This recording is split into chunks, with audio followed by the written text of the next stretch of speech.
దేశంలో ఒక పక్క కాశ్మీర్లో చూస్తూ ఉన్నాం, దాడి చేసి 28 మందిని చంపేశారు. కాశ్మీర్లో రక్షణ కల్పిస్తున్న కేంద్ర ప్రభుత్వం చెందింది, వైఫల్యం చెందింది.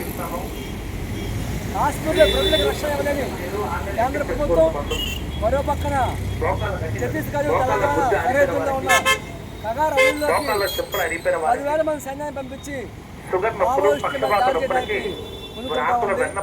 అంటే కాశ్మీర్ ఛత్తీస్గఢ్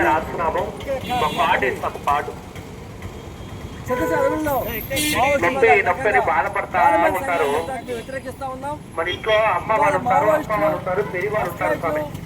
పేదవాళ్ళ కోసం పనిచేస్తా ఉన్నారు.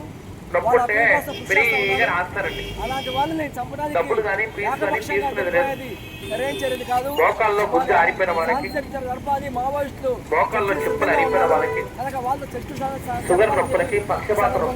డిమాండ్ చేస్తా ఉన్నారు. గోదావరి హరిపాదాల పంటలు ఎవరికైనా నొప్పులున్న వారికి మా ఒక సంఘం చెప్పేసి